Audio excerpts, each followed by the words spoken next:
BTL, coming at you.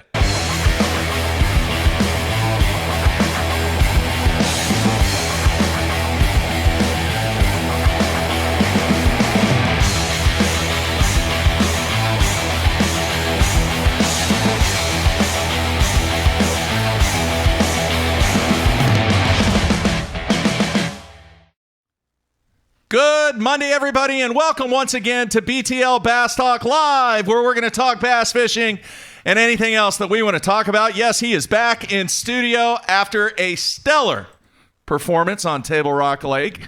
Matthew Pangrak getting a check for the second time, so we're going to get into that. Matthew, great job, though. Let's not get carried away here. I'm not exactly sure 34th place is stellar, Mark. Well, it is. I mean, you're sitting in 14th in the points, in position to put yourself in a great spot to potentially make it to the FLW Tour, if there is an FLW Tour. No, I'm just kidding. We're not going down that path. You want to restart the show? No.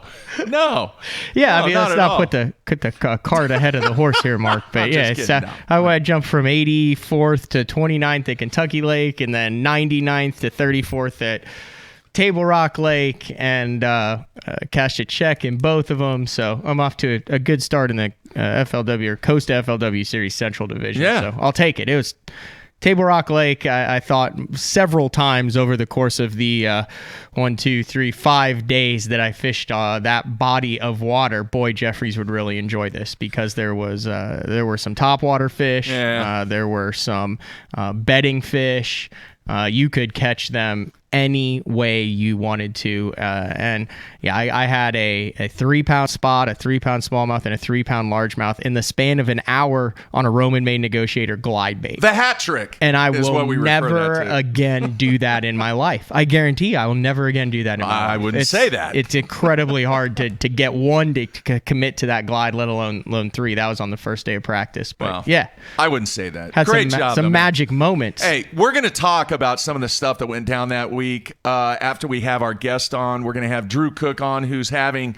He's having a good year. Dude. He is in position to win Angler of the Year. He is in position to win Rookie of the Year. Yeah. Just coming out of nowhere. 18th, 12th, 4th, 39th, and 6th to be in second place in the AOY standings behind Patrick Walters. And we wondered coming into this year, Mark, how are these new guys? How are these rookies? The plethora of new blood on the Elite Series. And they're lighting it up. How are they going to compete against the Zaldanes, the John Cruzes, the Bill Lowens, the Keith Combs, the Steve Kennedys? We were like, these guys are just going to kill all these new guys. Absolutely not. Yeah. Hell of a start for that. So I'm really looking forward to talking to Drew Cook. He seems like a very, very cool, calm and collected customer. Yeah, pretty laid back. Talked to him a little bit last night when we were getting the show set up. Has over $60,000 in earnings so far this year. And he's from Florida. He's in the Panhandle.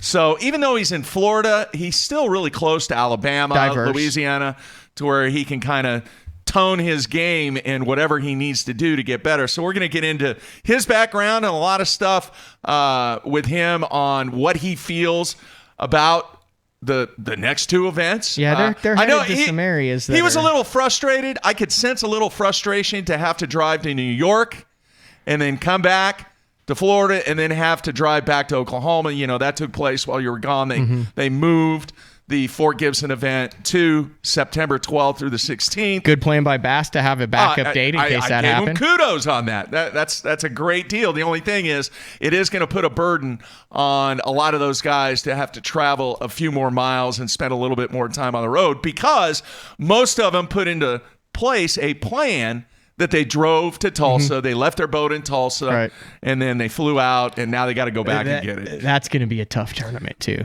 We talked about that. Brad and I had the discussion about how tough Fort Gibson is in the month of September. So I am really, really excited to see what these guys do in the month of September on Fort Gibson, because that is probably the toughest time of the year to try and catch fish on that body of water. I think we had a Bass Nation there last year, and like 12 out of 40 guys caught a fish.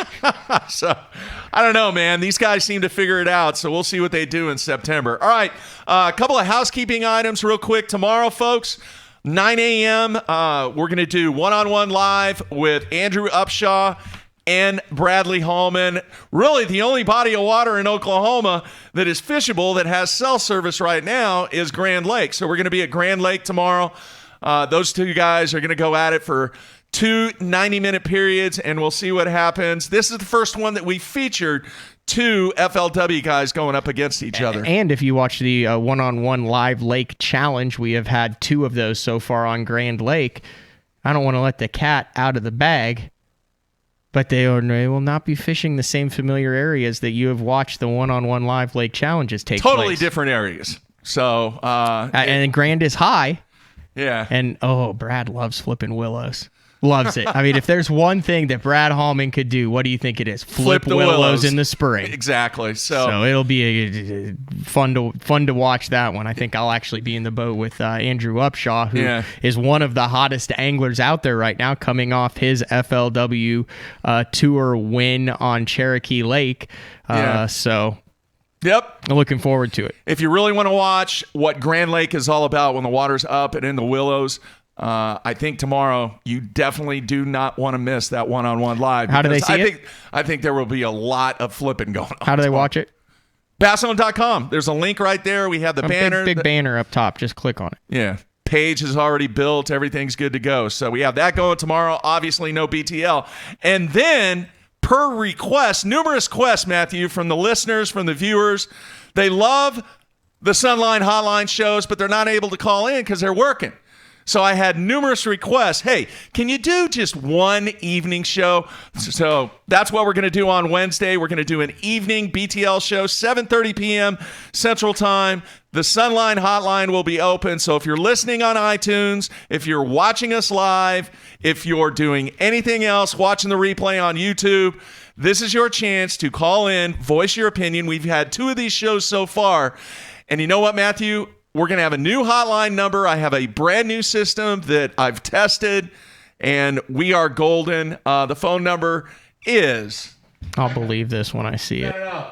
I'm going to believe it when I see it. We had tested the other ones, too. 972-835-LIVE. No call waiting beeps. Nothing. No Skype dial tones. It's not Skype.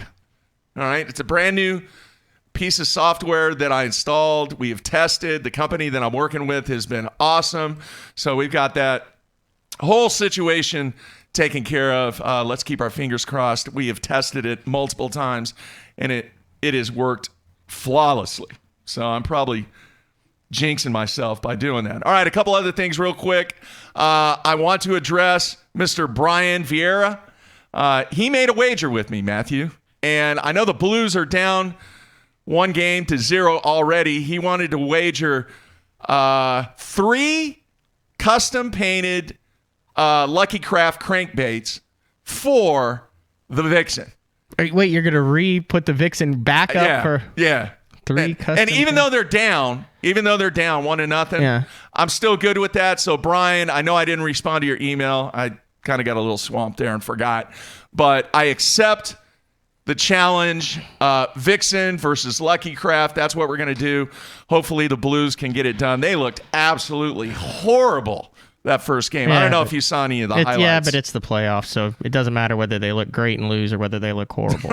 But on the topic of wagers, I believe prior to the MLF event on Smith Lake that me and you had a little bit of a wager, which yes, I felt very confident in. It actually... I didn't even bust your chops on this. It actually backfired on me because I thought you would take the other side of the coin. I thought you would take the 19 Alabama anglers who were vying for it, but instead you took the field. Yeah. The field versus an Alabama angler winning it. And I was looking good after the top 20 of each division. I think I had 7 or 8 guys still alive. It's a different game, And then I go into the finals, and my only hope is Dustin Connell. Yeah. I don't know what happened to all the Alabama guys. It's a and different game, Matthew. And then Dino, where was he actually born, though?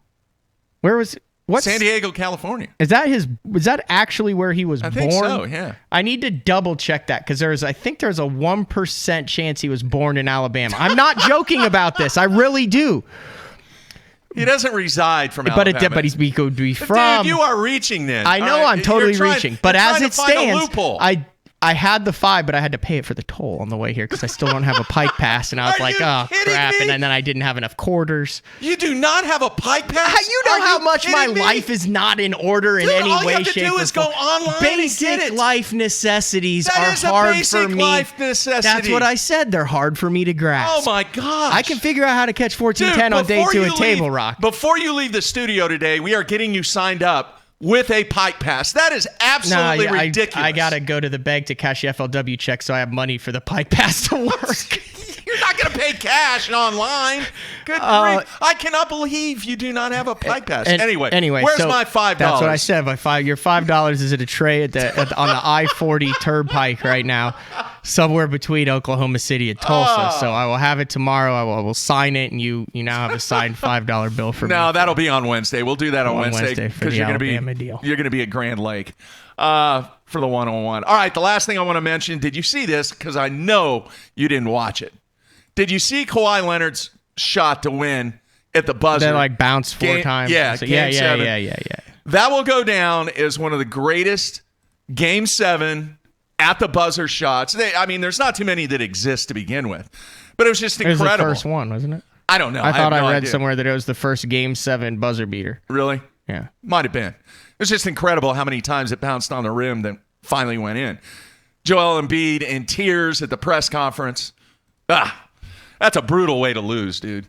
It's kind of like hooking that 4 or 5 pounder and then losing it right there at the boat. You're looking at it glass half empty again. I'm looking at it like, Jacob Porosnik catching that bedfish on the last cast at Toledo Bend to win the Elite Series. Gerald Swindle catching a 1.5 pounder to make the cut. Except this was to win the whole series. I'm talking about, has there been last cast heroics in bass fishing? Takahiro. That would be it. I would put Tox above it because that was to win the Bassmaster Classic. This would be to get what, to the finals? Yeah. So the Raptors are in the finals? Or one step before? Yeah, they're in the finals now. Oh, that was Game 7. Wow. Yeah. Is that right? I thought, is there one more round? No, let's see here. No, there's one more round. They play Milwaukee. Okay, yeah. Duh. Yeah, I would put Tox above that. Yeah. Yeah. But yeah, very similar. Oh, man, Same it was thing. just so stuff much where you're fun. like that. It was a great Game 7. If that was a movie, you'd be like, it's a good movie, but not realistic ending. Yep. All right, the last bit of housekeeping item is 1 week from today, folks. We are launching our next 20 Feet Deep documentary, and I'll tell you what it's called right now. It's called 49th. That's it, 49th. And there is a teaser out on YouTube. I'm actually going to put the teaser on bassown.com here. A lot of people have seen it already. Some key people have seen it. And Matthew, they said that it's probably the best one that we've done so far out of the 6. It's good. I just watched it actually before the show, and it's very good. Yeah. It's captivating. Got the tingle, the cold chills. What do you call those? The goosebumps. The goosebumps. Yeah, the goosebumps. Got the goosebumps a couple times. It shows some stuff that I don't think too many people in the general public have seen that has taken place at the Bassmaster Classic. Yeah, Would you agree with that? Yeah, with the access that we were able to get to film, you, me, Dave Rush, with the access we were able to have. I saw stuff that I had never seen. Me too. Going to over 10 of these classics in a row. So it's really cool to see how all the pieces work, and then you put the human element in, and then you put the fact that it's quite possibly a lot of these guys' last classics, and then put it all together with the record-setting attendance and how willing all of the top people at Bass were to be really kind of open and forthcoming in their interviews. I mean, there's some legends in there. There's some guys you've seen. It's really cool. Yeah, so what we're going to do is we'll have BTL on Monday, and then right after BTL, the debut of 49th will actually debut on basshome.com. So that's kind of the plan for next Monday. And then I think that's about it, Matthew. You ready to take a break? And then once we have Drew Cook on, and we let him go, then we'll get into your magnificent week on Table Rock. And then I want to pick I want to pick your brain on, is this just going to be insane this week with the MLF guys at Table Rock? Are we going to see like 6,000 pounds weighed in? I thought about this all week. It's crazy. I thought about this all week.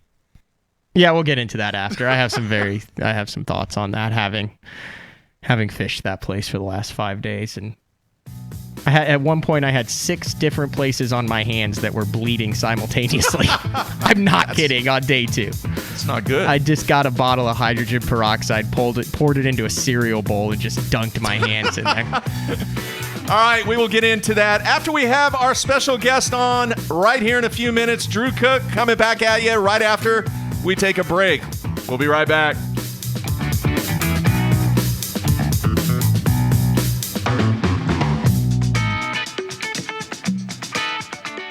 Sleek new design with easy control file.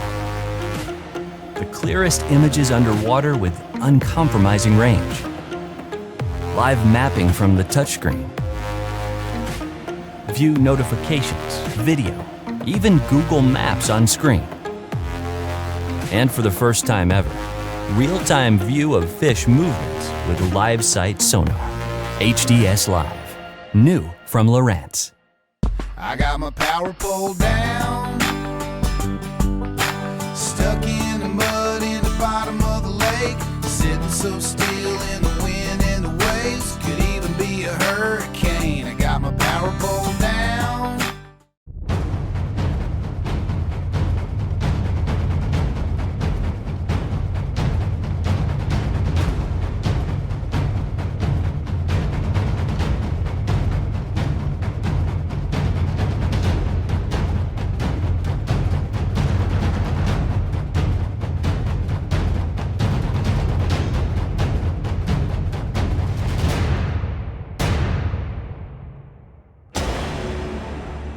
AFCO has a new foul weather rain suit called the Hydronaut. A lot of the features that I really like about it first is the speed vent hood. If it's raining out, you know, how a person gets wet is when you run down the lake and the hood comes down. With the speed vent hood, it's going to stay up. It has a camera mount in the pocket on the chest.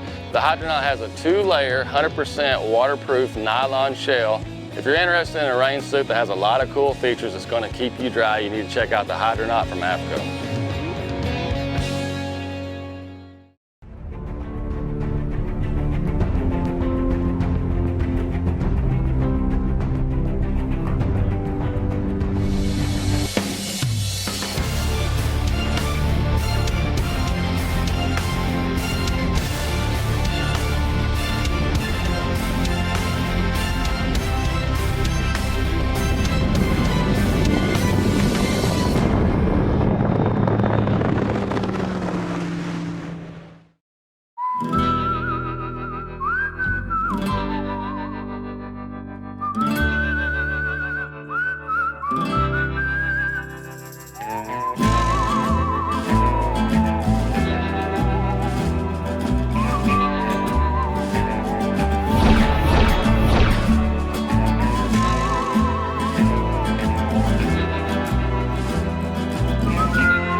Aaron Martins here. I'm going to be telling you about a new product by Sunline. It's Siglon PE x8. I've been using it almost extensively all year for my frogging, flipping, drop shotting, shaky heading, worming, jerk baiting. It's by far my favorite Sunline braid. I honestly, I don't say this unless I think it's true, but honestly it's the best braid in the market of any of the braids. Definitely check it out. It's a price point line, $14.95 for 165 yards, and that could last you a whole year, just one spool with using leader material. It's Siglon PE x8. It's my favorite braid, and I think if you use it, it'll be your favorite braid too. Pros depend on hydraulic jack plates to get the best out of their boats. Do what they do. Demand Atlas performance. Atlas gets you from the bottom to the top in less than 8 seconds, even with the big 4-strokes. And when you gotta turn right around and get that heavy load back up in rough water, Atlas's innovative design and American-made components will get you there with confidence. I'm at Depot. Just look for yourself. There's an Atlas jack plate on just about every professional's boat. The Atlas hydraulic jack plate. You can depend on it.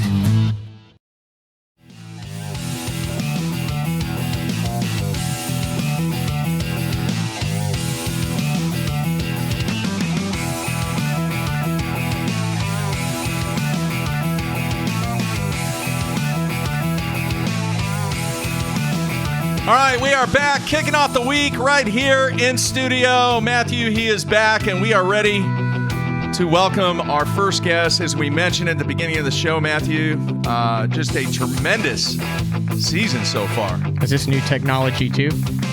No. It's a standard? Yeah, we tested both, and we decided to go with this one. Drew Cook started off 18th place, St. John's River. Man, the dude's from Florida. He's going to catch him in Florida, of course, right? Yeah. Yeah, why not? No big deal. Then he goes to Lanier. Nah, it's kind of close to Florida. Georgia. He's probably got a little bit of experience with that. 12th place. Yeah. Then he goes to Hartwell. Yeah. 4th place. Yeah. Then he goes to Winyah Bay. 39th place, which is good. Which is good.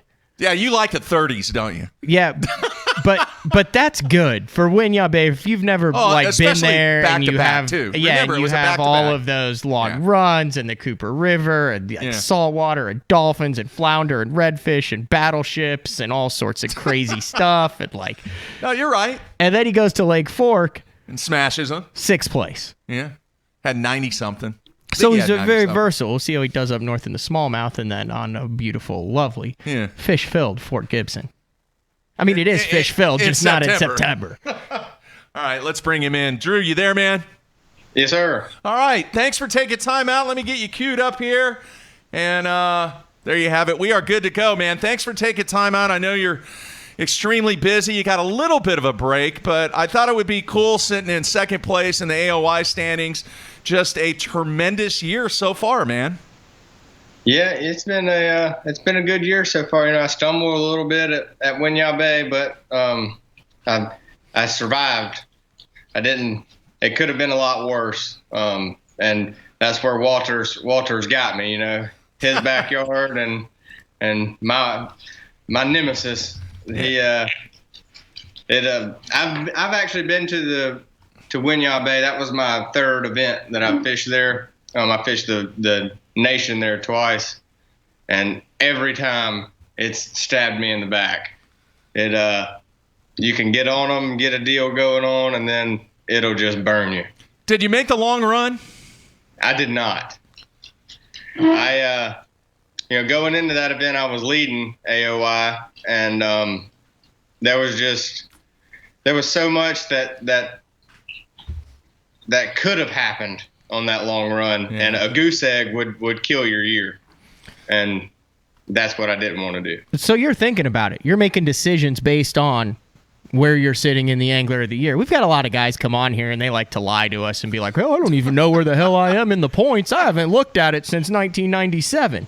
That ain't true. No? That ain't true. Anybody that tells you that's lying. There ain't no way that they don't look at it. I tried to really not look at it and just fish to win every event. And then we got to Hartwell, and after Hartwell, I was leading AOY, and every person that talked to you brought it up. So you can't not know about it, and that it kind of hurt me, honestly. You know, if I would have just went and fished to win again, I probably would have ran down to the Cooper.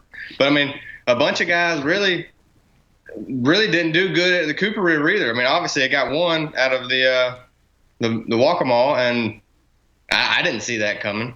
I didn't think that it could be one out of the Waccamaw. I thought it'd be one out of the PD or the Cooper, but you know that just goes to show you never know. Drew, a lot of people may not be familiar with you. How did you get into this game to begin with? Well, so I qualified through the Opens last year. And the year before that, I was still in college. I was fishing college, and I fished the high school deal and all that stuff. And I went to college, and I said I was going to graduate college before I tried to fish the Opens, so I would have a degree no matter what. And, Great choice. So I graduated, and then the next year I fished both divisions of the Opens, and was fortunate enough that I think I came in top 20 in both of them and qualified. And now we're here.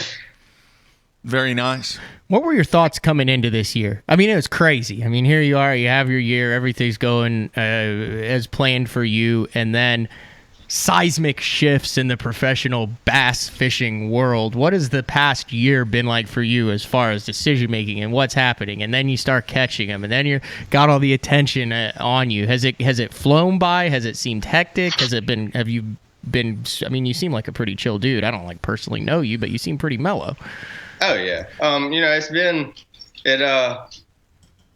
because we've had so many back-to-backs. It's like bam, bam, bam, bam, and then you got a month to sit there and think about everything, and then it's bam, bam, and then you got another month, and that it blows by, and then it's like creeps at a snail's pace. It's either one of the two, and it's kind of been good for me so far, because when you do good in one event, then you kind of just roll it over to the next one, and that's kind of been how my whole year's going. And it could have gone way worse. After the first day at St. John's, I was in like 60-something place. My first day on the Elite Series in my home state, and I catch 10 pounds, and everybody around me at weigh-in smoked them. It was pretty rough. I was like, man, I don't know if I'm quite cut out for this. And then I was able to rebound, and that kind of saved my year, really. Catching, I think I caught like 25 the next day, and then 19 the final, and moved up. I'm curious, were you one of the guys that drove your rig to Tulsa or the Tulsa vicinity and then flew home, or did you go home? What did you do in between stops? Did you have to make some changes because of the postponement of Fort Gibson? Yeah, so I stayed out there. My girlfriend flew out to Lake Fork for the final day weigh-in and stuff, and so she didn't fly out until Tuesday. So we stayed, me and my traveling partner Drew Benton, we stayed out there, went fishing one more day, and freaking caught them, and and then we went to Little Rock to go to the Bassmaster studio to do some stuff, and whenever we were in Arkansas was whenever they postponed it. So we went to Lake Guntersville for a couple of days, and I just got home yesterday afternoon. Have you been doing a lot of stuff with Bass and the Bassmaster staff as far as in the studio and articles and writing and stuff like that over the course of the year as you've continued to rise and lead Angler of the Year and continue to have top 10 finishes? Yeah, but honestly, a bunch of the stuff that I did was, I did a bunch of stuff before the season, and just kind of going through that. They've really stepped up their game this year, and everybody's getting their content out there, and it's really nice to not just have 6 people over and over and over and over and over again. Everybody's getting their chance now. Obviously, people that are doing good like Walters, he's going to get a little bit more. But yeah, they've and every time you get back up there around the AOI lead, you get another article or, do a couple more videos and stuff. But it's been pretty good. Very nice. Now, with this being the first time that you've been on our show, I'm curious, do you like the business side of it? What was your degree in, and where did you go to college? I went to Florida State, and I got a degree in entrepreneurship and criminology. So the business side of this whole deal is I'm not gonna lie, it's pretty cutthroat. If they don't, and I was fortunate enough to work with some companies that I had already, kind of been with on the college staffs and stuff like that. But a lot of companies, they don't want to take a chance on a rookie because they don't know. I mean, you could get married and have a kid next year, and then poof, you're gone. You never come back, and they just wasted their money on you. But I understand it. I knew that was going to be kind of tough, but then you always hear, oh, if you make it, the sponsors will come to you. That's a joke. That does not happen. No way, shape, or form. It doesn't matter if you won AOI in the opens or, had a really great track record, nobody comes and finds you. There might be one or two that your Uncle Bobby knows the guy that runs the company or something. He'll come after you, but it's not like that. So your title sponsor, is that Southwind Plantations? Is that right? Yes, sir. What exactly is that? It's Orbis endorsed their lodge here about 20 or 30 minutes from the house. They run quail hunts, deer hunts, turkey hunts, duck hunts. They got some fishing. It's got some really nice ponds. I don't know if you got to watch the bass brawl and stuff that we did before the season. Absolutely. Yeah. It gets nasty out there. And they're trying to grow a little bit more into the bass fishing side of it to have to where they can run stuff all year long. And I mean, it's a gorgeous place. It's massive. They got amazing lodges, and they actually just won this past year for the second time the Orbis Lodge of the Year. Wow. And that's out of the whole country. So it's pretty legit. Wow. Doing a good job of pumping it up. That's big time. Yeah.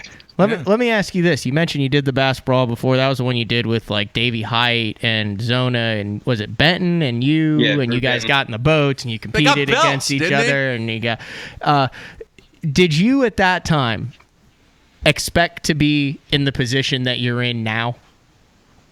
I could say no and I could say yeah at the same time. I obviously I set goals that are very high to always have something to strive towards. Like I wanted to win 2 elites this year. Obviously win Rookie of the Year and win, and Angler of the Year. If you win Angler of the Year, Rookie of the Year comes. Because, I mean, if you don't set goals, then you'll always be content with what you have. And if you kind of set... Hopefully he will come back. a very high... You win 1 elite this year, You didn't meet your goal, but dang, you had a pretty good year, So I didn't know that I was going to be where I am right now. I hoped to be, where I am, but I mean, it's still fishing, but I mean, I'm not gonna lie. I busted my ass to get to where I'm at right now. There ain't no, I mean, I didn't just walk into this, I wanted to do this for literally since I was like 3 years old. Whenever I was a kid, I dressed up as a professional angler for Halloween. I wasn't. Who'd you dress up as? Kevin Van Dam. Dressed up as Van Dam for Halloween. What, did you have the jersey, the whole 9 yards? No, I didn't ever have a jersey. We made them. We kind of made do with what we had. Wow. Nice. Let me ask you this. You mentioned Benton that you guys fish at. He's been around a while. He's won tour events. He's won, actually, I think he won the Texas Fest last year on Travis. So a lot of experience under his belt. Are you guys good friends? How long does that go back? Has he kind of shown you the ropes along the way with the experience that he has? Yeah, of course. We grew up kind of, he's a little bit older than me, but we fished the same pot tournaments and team trails around the house here. He lived about an hour from me. So I've kind of known him, pretty much my whole life. And he was the first one around here to make it and, kind of looked up to him. And then, last year we traveled together in the Eastern Opens and then whenever I made the elites, we continued traveling together, me, him, and David Mullins. And yeah, both of them definitely have helped me out with, kind of, they know how all this stuff works and how everything is going to go. And I have no idea. So it's not like I'm just getting thrown to the fire. They'll give me a heads up on what to expect. Mullins is something else. I'm sure Drew could go. In 5 events, you probably have some good David Mullins stories. Oh, yeah. Oh yeah. We'll move on. We'll move on that. All right, Drew. Once again, for those people that may not be real familiar with you, what is the best part about your game? And is there something that is really your go-to? And has there been a go-to for this year for you with all the success that you've had? Yeah, I really love fishing shallow, especially sight fishing. Being from Florida here, and especially the region of Florida I live in North Florida, we get to sight fish from January till the end of May, really. And it's a long time, and it's kind of like hunting and fishing put together. And my favorite way to catch them. But anything shallow, throwing a swim jig, flipping, a swim jig really helped me in the opens last year to qualify. But this year, it's really been all about the tilapia magic fighting frog. This is what I caught everything on at St. John's, caught everything at Hartwell, caught some really nice ones sight fishing last week on Fork. And it seems like every good finish that I have, it has something to do with it. Is that a bait that's been like in a staple in your arsenal for years? Or, I mean, I know you see guys who will get on a roll and they'll just use the same bait for 3 or 4 events, even when it's not like the bait they're, quote, supposed to be using. Or is that something that's been your deal for years? That's been my deal for a long time. I've made a bunch of money on that, and it kind of helped me get to where I am and getting enough money to fish the opens and all that stuff. It for probably about 6 or 7 years, it's been my go-to. All right, so go-to bait, and I'm curious about this. Do you always fish it with the same setup, or is that a deal where if you're on a Clearwater lake, you'll throw it on lighter line or a lighter weight, or is it just the same thing for 7 years and you find where that works? You can change it up a little bit. I put it on the back of a swim jig a lot. But all my sight fishing stuff, it's pretty much the same everywhere we go. If I can see a fish, I feel like I can catch it no matter what. So I use 20-pound fluoro carbon, 1/4 ounce weight, and make them eat it. Was that a bird or a dog? That's my dog. There's a squirrel right here on the front porch that is driving my dog insane. Well, can you? Is it him or her? It's him. Can you bring him in? We like to see Elite Series pets. It's a nice oar in the background. Yeah. Coat hanger oar there. Yeah. Aw. That's Marlin. Marlin. Hi, Marlin. Yeah. He is dialed in on that squirrel. Look at that. He is dialed in on that thing. That's like Drew Cook on a bedfish. He's gonna go through that door before too long. Wow. All right, we had Brandon Cobb on last week. I want your thoughts. How crazy was Lake Fork in that event? It was pretty crazy. I had a good event, but I really still can't believe that I had as good of an event as I did, losing the amount of fish that I did. I have never had a tournament where I lost so many big fish and still did good. It was kind of heartbreaking, honestly. The final day of that tournament, in 5 casts, I lost 4 over 5 pounds, and I just rolled it up. I was like, yep, I'm going sight fishing. I can't do this anymore. Because, I think I lost 11 fish that would have helped, 4 to 9 pounds. And it's tough. But and the worst part about it was the way I was losing them. It was because they were eating the bait too good. I know it sounds really weird, but throwing that Ruco shad, which is a rattle trap, they would engulf it. It'd hit the back of their throat, and they'd come up and jump, and you couldn't see a trap. It'd be gone. They come up and jump 3 or 4 times, and then one time they come up and jump, and they just go boom. I mean, I put a number 1 size hook on the front and a number 2 on the back. It was just nothing but hooks. It's like if you snipped the Aruku shad? Yeah. Yeah, that comes with like a 6 and an 8. Yeah, well, I went big, and I mean, it was just one of those deals, and I couldn't get bit on like a swim bait with a single hook or anything like that. So you kind of had to keep throwing it, but then again, you didn't want to throw it, but you couldn't get bit on anything else. And like the ones that I did land, you had to perform surgery on them to get them unhooked. You know? Yeah. Like they ate it. So did you have a meltdown? I didn't have a meltdown. And honestly, the second day was probably one of my best moments in my fishing career so far.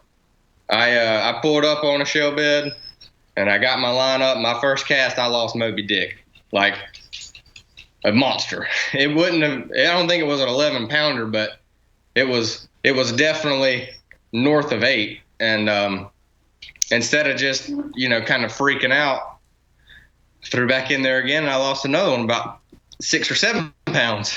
And whenever you could easily break rods over your knee and stuff, I kind of kept my cool and ended up, catching 25 pounds. And the third day, I had some issues with my trolling motor in the morning, and I lost a couple hours, and that could have very well have gone south as well, but I kind of didn't let it get to me and made it through the day catching 19 something, and made it to the final day. Impressive. Wow. That's Could've gone a lot why worse. he's second in the angler of the year and has led Yeah. it throughout the year. He can handle that. I would not have done that. Would not have done that well, Drew. Man, every afternoon whenever we get off the water, I would rig up the same rod and line and bait that I was been using, and I'd rig up another one. I'd put it on a glass rod. I'd put it on, a different hooks and stuff like that. I tried everything, and it was really weird. If I'd have had some inline hooks, I'd have tried that too, just because maybe I don't know. It was a very weird deal that I've never had that happen before. I've never fished an event so sloppy and lost so many fish and done good. That's Lake Fork. And those crushers in the back of those fish, I mean, they're like marbles. They're just rock hard. Yeah. Oh yeah. Yeah. All right. Hey, on the instant feedback, David in Wisconsin wants to know, do you still have the belt? Did you get the belt for the Zona thing? I got the belt. All right. Definitely. Ain't nobody getting that from me. That's pretty cool. All right, man. Couple more questions real quick, and then we'll let you go. One, how do you think the remainder of the season sets up for you? I'm really looking forward to the remainder of the season. Even though I am from Florida, I love smallmouth fishing.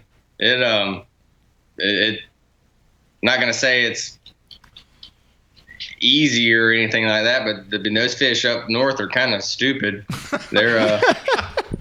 They're covered with ice for half the year, and it's like they're all just hungry. Yeah. It's kind of fun. And if you get a bad cold front or something like that, they don't care. It's not like here, you get a cold front here, I mean, you're screwed, but up there, they still eat. They don't, and you can catch them on anything up there. I'm really looking forward to Guntersville. Guntersville helped me fish the opens. I was fortunate enough to win 2 championships on Guntersville, and made enough money to fish the opens. So I'm really looking forward to getting there. I think Fort Gibson is going to be a good tournament to do good in, because it's probably going to be super tough. It'll be one of those deals where like a 4.5, 5 pounder will go a very long way. And it'll be probably some shallow flipping bushes, maybe some little shell beds, and they might start feeding on shad. But I mean, September's tough everywhere, and it's going to be a grind for sure. Now, can you still come practice? Would you even consider coming in and practice? Is that against the rules? I don't know how they do that on a reschedule. Like, are you now available to go a month out, or?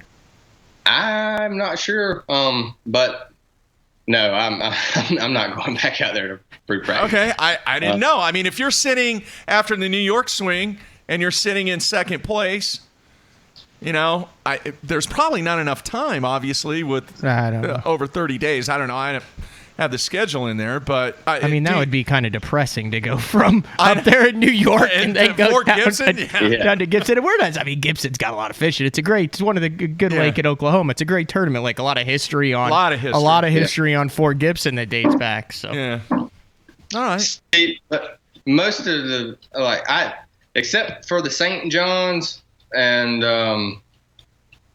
Winyah Bay, I've never been to any of these places that we fished so far this year. Wow. And if I do go pre-practice a place, I don't like to spend more than like 2 days. And I really just make a big loop around the lake and just look.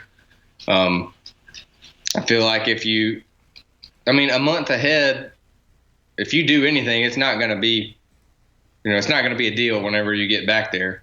But it'll get stuck in your head that you think you need to do that, and that's just not how it goes. And I don't really want to have a bunch of preconceived notions go into a place. I'd rather just fish just kind of on what I found that week. Yeah. All right, man. Great stuff. We wish you nothing but the best. Just a fantastic season so far, man. And, you're set up very well. Take care of business on Guntersville. Take care of business up north and finish it out on Fort Gibson. And your opportunity is there, man. I greatly appreciate you taking time out. And hopefully the fans out there know you a lot better as an angler. And, hey, man, you can come on the show anytime you want.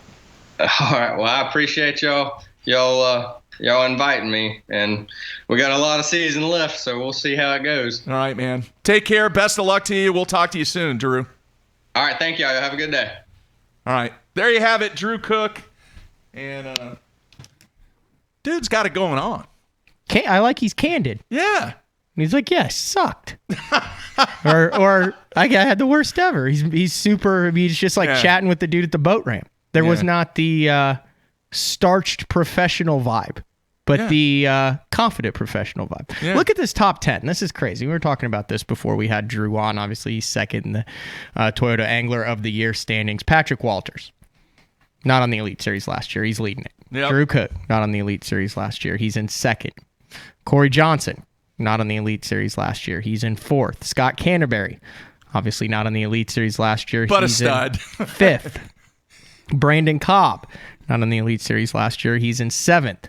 Shane LaHue, not on the Elite Series last year. He's in eighth. Yeah. And Chris Johnson, not on the Elite Series last year, but he's in 10th. But there are a bunch of Elite Series guys right behind him. Out of those 7 of the top 10 that were not on the Elite Series last year, right behind them you have Brandon Card, Seth Fighter, Clifford Perch, Drew Benton, and John Cruz in 11th through 15th. Isn't Zaldane up there too? He had a couple crappy tournaments. He's down in 22nd. Okay.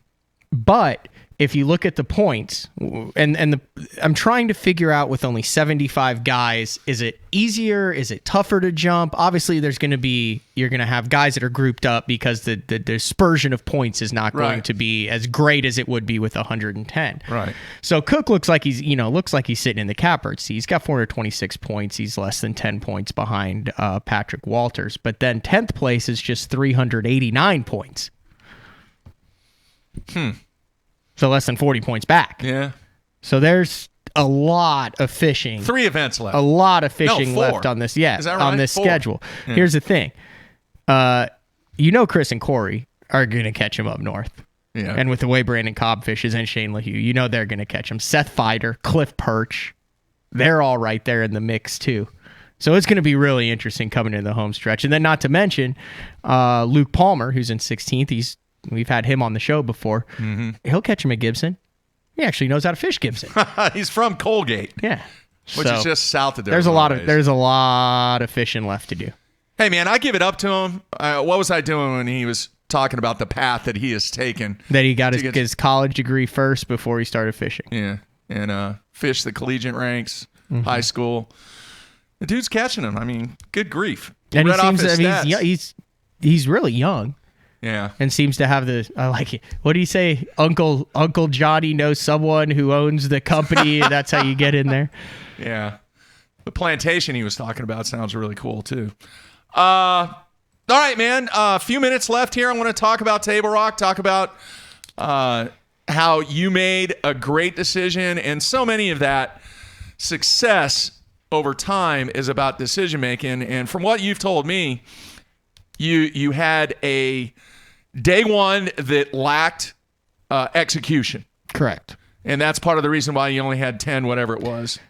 This lake is insane right now. So it's 5 foot high, but then it was stable 5 foot high. They were dropping it a quarter foot a day, which is about what they can drop it. And then we had overcast, then we had sun, we had calm, we had wind, we had all the conditions looked in. But what it did was it pushed tons of fish up shallow. So you already had spawning fish that were already spawning on the original bank line. So if they're spawning in 8 foot on the original bank line, now they're in 13 foot. So and then you had the fish, the water had been up for a week. Mm-hmm. So then they started spawning in the 0 to 5 foot. So you literally had spawning smallmouth spots and largemouth spawning from 0 to 15 foot all over the middle part of the lake. Then, because the water was up, you had a river bite that was up in the bushes. And because the weather was nasty during the first day of the tournament and the morning of the second day, you had a smallmouth bite way down lake. So pretty much everything was firing on all cylinders. And there had already been a wave that had spawned, so you had some post-spawners. And there was another wave coming in because the full moon is until next week, so you had some pre-spawners. Right. So you had fish on the beds, pre-spawn, post-spawn, bush fish, river fish, smallmouth chasing fish, finesse fish. You had them doing everything. And you could catch them doing everything. It was crazy.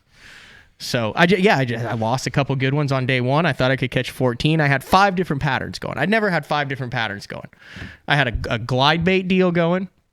I had a bush flipping deal going. I had a bed fishing deal going, a wacky rig deal going, and then a blind bed. Basically, my pattern was casting. Mm-hmm. Just a worm, a Ned rig, something out just on that 13-foot range to drag it through the beds that you couldn't see. Mm-hmm. And I utilized all 5 of those in the tournament. Didn't catch any on the glide in the tournament, but lost I've never had this happen, and I had 2 fish that were angler error that I lost on day one. No, that's part of the game, man. I know. Angler error, lost fish. Drew Cook did everything that he could for those fish on Lake Fork. That was not angler error. Unless there's some trick we know not to lose them on a trap. But historically, you're going to lose fish on a trap. I had them hooked on a single hook with the wacky worm and was using 7-pound leader and had landed so many fish on 7-pound leader, but I had fresh and stuff, but I had gotten it over a cable and got a nick in it and then lost a 5-pounder and then rushed to retie my knot and then 2 docks later lost a 4-pounder. That's angler error. There's no reason once you get them out and hooked that you should break a fish off. All right. Mike in New York wants to know, what line were you using for the glide bait? I was throwing 2. I was throwing the River to Sea S waiver. The line. Yeah. Okay. I was throwing 2 different ones. Okay. And on the S waiver, I was throwing 17-pound Sunline FC Sniper light line on that S waiver. Yeah. And then on the Roman Main Negotiator, I really don't want to lose that thing, so I was throwing a 23-pound shooter on that. You should have been throwing 20. How clear was the water that you were throwing that in? 4 foot? 8 foot. Oh, okay. Wow. Yeah, I had like 500 follow it and like 11 eat it one day of practice, and then I rolled the hooks out and had them eat it, but it never worked. Well, that's a great job, man. Just like I said, I think you set yourself up for a good performance. Yeah, I just landed them on day 2. That was the only difference. But what? Yeah. So you stuck with the same pattern though on day 2, right? No, I mean, day 1, I didn't have a topwater thing going, and I weighed in 3 smallmouth that I caught on topwater. Day 2, I couldn't get the bush thing going, but I knew there had to be good ones in the bushes, and I flipped a 3 out of the bushes, and I had a 3-pound spot off the beds, and then I had 3 wacky rig fish. So, I mean, I utilized I just went fishing, but I was in a part of the lake. I mean, here's how I approached it. I talked to someone who knew about the lake, and I said, just give me some sections. Mm-hmm. And he said, there's 3 different options. Here's a 5-mile section. And I said, don't tell me about the section. I'm going to go figure it out myself. I think that is the best way to practice for these things. Get a section that you, based on your research and everything that you've done beforehand, has fish in it. You know it has fish in it. You know you're not fishing dead water. Then go do your thing in that section. I drove to one section of the lake, and I practiced 3 days in that section. I fished a tournament 2 days in that section. I have no idea what was going on anywhere else on the lake. None. I never went anywhere else on the lake. I turned Table Rock Lake into a 10,000-acre body of water. That's what works for me. Might not work for anyone else, but that's what works for me. No, that's great job, man. Good stuff. All right, I want to pick your brain on this now. Oh, my God. Major League Fishing is going to be there this week. I think they start on Friday. Oh, my God. How insane is this going to be? If it is anything like it was this past week, like it is now, and you look at the weather and it's going to be fairly stable, it's going to be ridiculous, Mark. There's going to be, all you're going to see is guys weighing fish. I would love to have a stopwatch on the leader to see how much time he spends with fish on the scales. Every record will be broken. I'll say it right now. Yeah. The weight record will be broken. The total number of fish record will be broken. The round weight. Every round weight will be broken for the winning round. The total number of fish. The only record that will not be broken is big fish. But and it has the potential to stand for years. And unless they hit like a smallmouth deal, dead nuts, where everything's a 3-pounder. But even then, when you're fighting those fish, it takes forever. Here, there's so many of those pound to pound and 3/4, 2 pound of all 3 species. Mm-hmm. It's gonna be really. I don't want to use the term ugly because that has bad connotations, but it's going to be really ugly, Mark. Like someone's going to finish in last and catch 45 pounds a day. Oh, I say more than that. I thought about this every single day I was on the water. The MLF guys. So here's what I did on that wacky rig. I actually went and I bought the packs of the worms, and I dipped all the tails before, and I jammed the nail weights in them before, and I had my hooks, and I put it all in a little bit of bitty box. And I had 35 of them each day. Mm-hmm. And I ran out of them on both days. And the only way, and I only broke off a couple times each day. So the only way you run out of them, and you get a couple fish each time, is when they throw it. Preparation is going to be massively key here for these guys. They're going to be constantly getting bit, constantly re-rigging, constantly. And the guys... Time management. I mean, you're just going to see a guy go up to a dock or a stretch of bank or something and just go dunk, dunk, dunk, dunk, dunk, dunk, dunk, dunk, dunk, and they're going to have 30 pounds in 15 minutes. I'm not joking. Could somebody... All right, let's do the time. How much time do they fish? 3 periods? 3 periods. I think it's 2.5 hours in each period. So 7.5 hours of fishing. Let's just use 7. Let's just say 7 hours of fishing. Can they catch? 100's out the window. 100's well, I done. know that.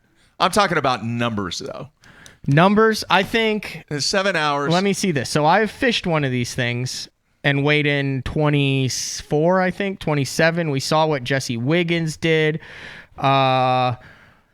I think a guy could average a keeper 1+ pounder every 5 minutes for the 7-hour duration, because they're going to catch him on back-to-back-to-back casts multiple times. I really don't feel like I'm being... 12. So what's 12 times 7.5? What do you mean 12? That's 12 fish an hour. 5, 10. Yeah. 12 fish an hour times 7.5 is what? 90. Could we see 100 fish round? 90 times, and I'm gonna say they're gonna average. They're gonna not average a pound. They're gonna average a pound and a half. I legit think you could see, and I'll scale this back. I think you could see 120 pound round. Yeah. And I think you could see a could somebody 80 fish round. Could somebody get to 400 pounds for 4 days?